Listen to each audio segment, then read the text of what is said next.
Hola, ¿qué tal?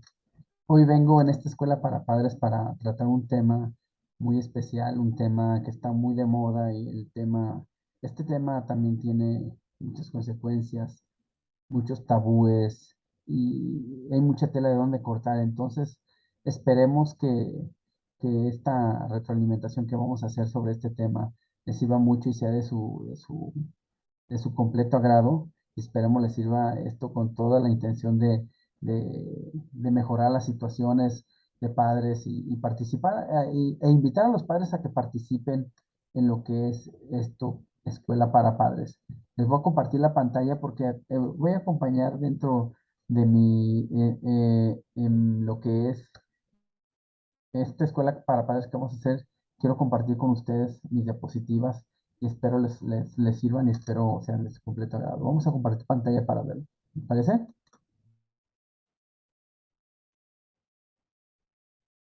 Muy bien. Aquí vamos. Escuela para padres la he denominado Padres Educados Pueden Educar, ¿verdad? Yo soy Luis Enrique Macías Fierros, y soy orientador familiar. Y nuestro tema a tratar el día de hoy, como les dije, que es algo este, muy importante, son los juegos sexuales en los niños, pero hay que saber cómo diferenciarlos cuando estos se convierten en abuso. Para un abuso que comienza con los chiquitos, ¿no? Se vuelve un abuso ya dentro del bullying, dentro de la familia, dentro de las personas, y son personitas que crecen con esa estigma, ¿no? Dentro de ellos. Y voy a acompañar mi trabajo con las siguientes diapositivas. Vamos a ver. Aquí está la primera de ellas. Los juegos que surgen entre niños de la misma edad en ocasiones puede ser la simple exploración, caso muy normal, ¿no? Cosa muy normal. Comparación de su cuerpo con el del otro, incluso pueden llegar a presentarse tocamientos en la interacción entre niños y niñas pequeños del mismo género o del género contrario, sin el propósito de ninguna de las partes para proporcionarse placer uno al otro. Simplemente es un juego, ¿no? Juegos que hacemos de niños, la doctora, el papá, la mamá, etcétera, etcétera. Simplemente son movidos por la mera curiosidad del conocimiento propio y el mundo que le rodea. O también como actividad lúdica, puede ser también. Esto es lo que caracteriza al juego sexual infantil, ¿sí? La sexualidad en diferentes etapas de la vida. Si la tomamos de diferente manera la sexualidad, ¿no? Por tanto, es un juego entre iguales, completamente sano y natural, sin ninguna maldad, por lo que es necesario permitir este tipo de prácticas entre ellos.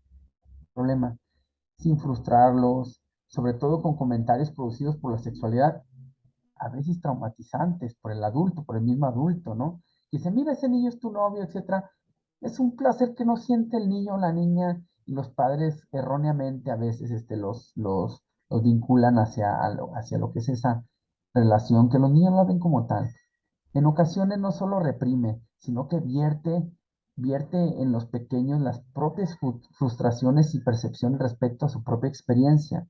La mayoría de las veces creemos que los abusos suceden en una relación de desigualdad, es decir, entre un adulto y un menor de edad. Sin embargo, esto no es así, puesto que los abusos se dan en relaciones entre iguales o entre adolescentes y un menor de edad, aunque sí existe una gran diferencia de influencialidad entre cada uno de estos. Eso tiene que estar muy claro, ¿sí?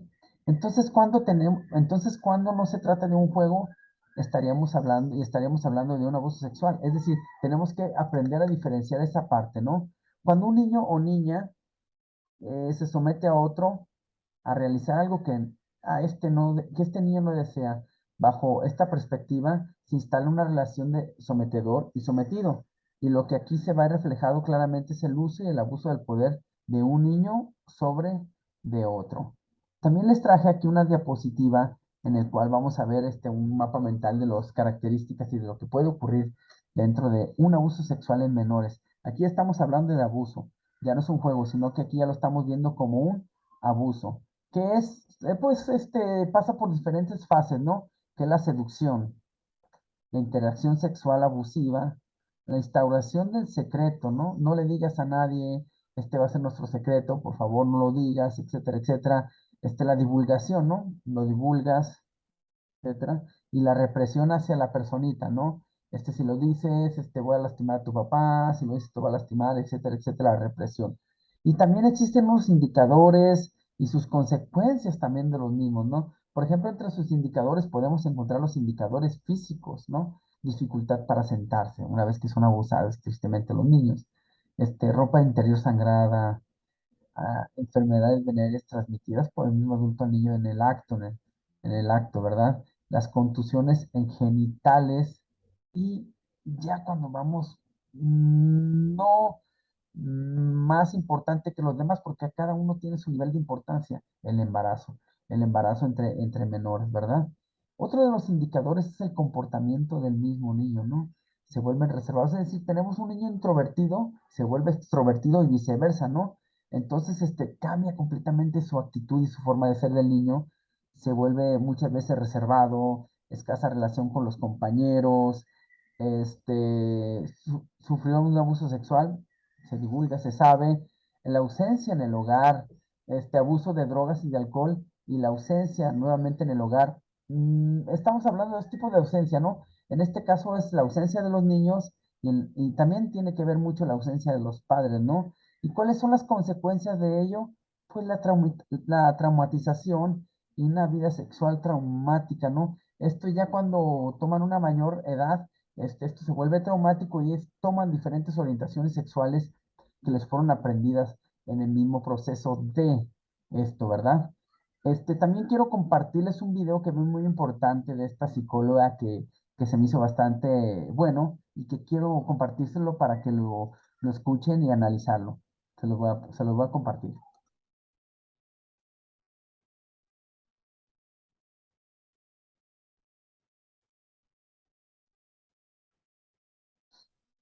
Ahorita en un momentito comienzan. Ahorita se los compartimos, ¿sí?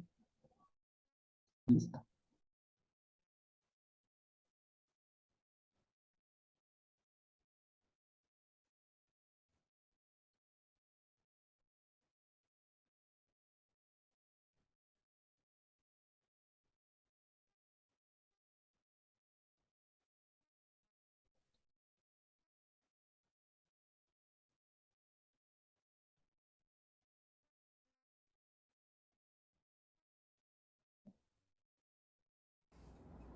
Hola, soy Vicenta Hernández Haddad, psicóloga y educadora en sexualidad.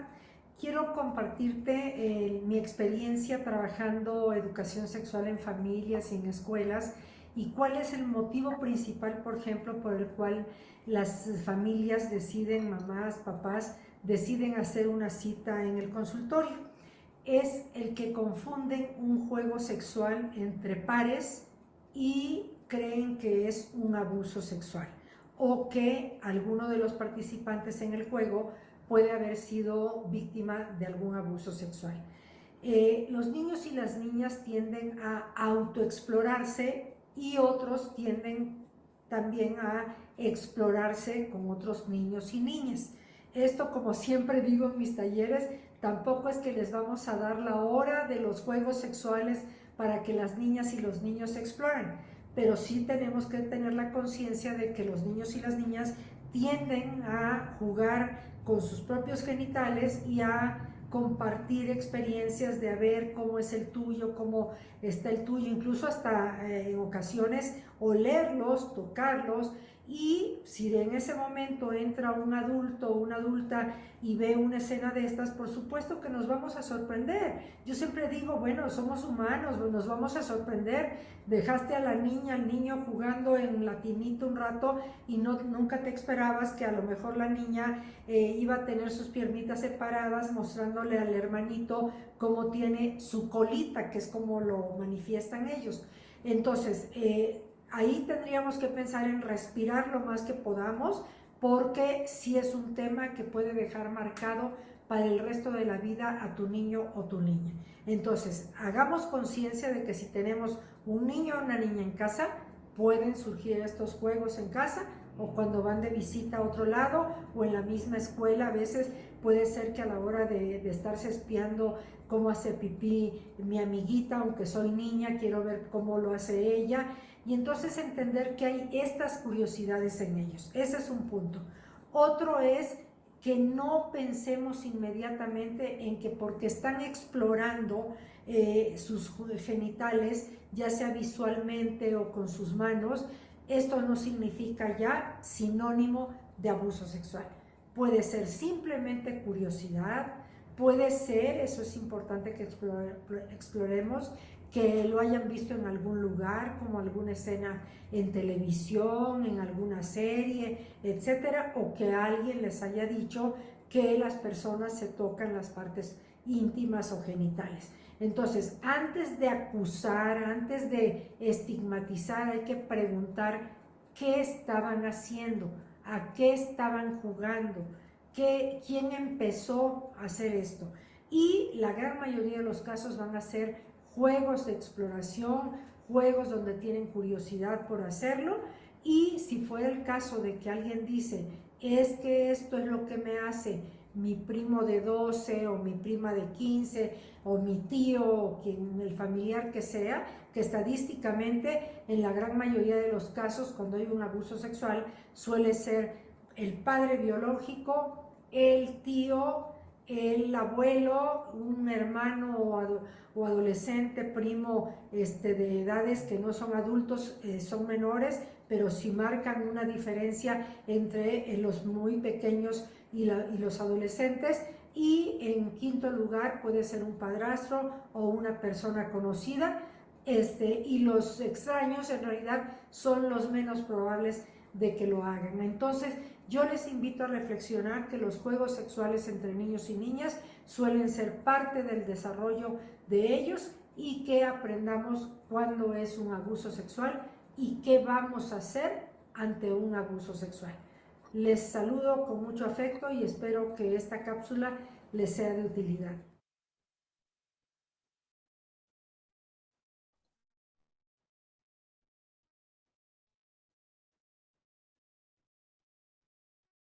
Pues bien, como les mencionaba, muchas veces este tipo de abuso entre los niños, para los niños, más bien para con los niños, puede pasar incluso entre los mismos familiares, como lo acabamos de ver en el video anterior y anteriormente les mencionaba.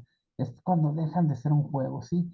Y muchas veces, como les decía, los mismos adultos nos encargamos de malamente transmitir esas ideas. Mira, este niño va a ser tu novio, este niño, me gusta para ti, etcétera, etcétera, comentarios.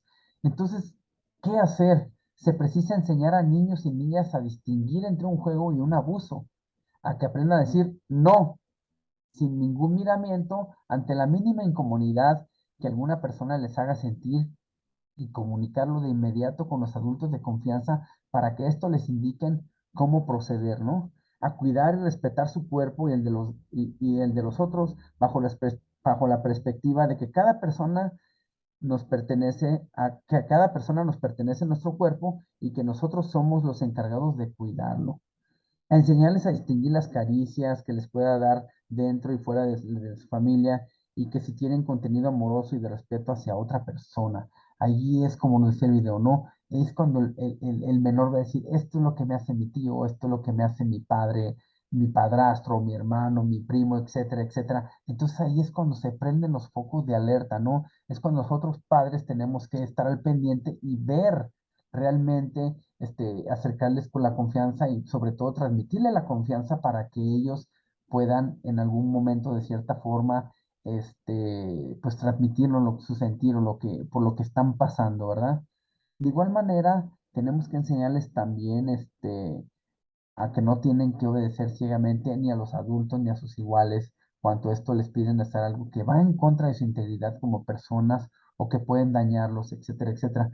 Muchas veces a los niños, saluda a tu tío, saluda a tu tía, etcétera, y el niño se rehúsa, entonces no quiere hacerlo. ¿Y qué es lo primero que hacemos nosotros los adultos? Mira, que es tu tío, tienes que saludarlo, etcétera. No, no debemos jamás de, de, de, de, de obligarlos a que no lo hagan, de obligarlos a hacer lo que no quieran, ¿verdad? Y existe una marcada diferencia entre el abuso sexual y el juego sexual, que es preciso conocer, porque ante la exposición de cada uno de ellos, la intervención que se ejerce es totalmente distinta y el conocer ofrece otro panorama que permite definir con precisión la manera de orientar a las personas previniendo oportunamente. Pues bien, en lo que es dentro de este tema hay muchísima tela de donde cortar y hay muchísimos temas que se pueden compartir. Yo voy a concluir con esto que para mí es muy importante que dice así.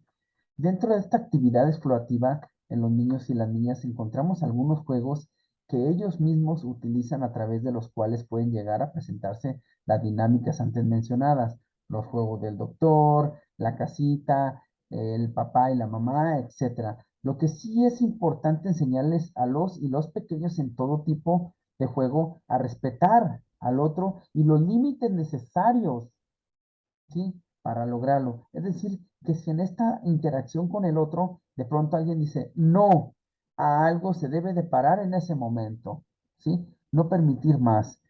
De esta manera también contribuimos a reforzar la autorregulación en las y los pequeños, ¿sí? A que sean, sí, dueños de su cuerpo, que aprendan a decir no y que sepan que hay un límite para ello, ¿verdad? Bueno, yo con esto concluyo mi participación. Espero ya haya sido de su agrado. Me despido, licenciado Luis Enrique Macías Fierros, orientador. Soy su orientador favorito y quedo a sus órdenes. Muchas gracias.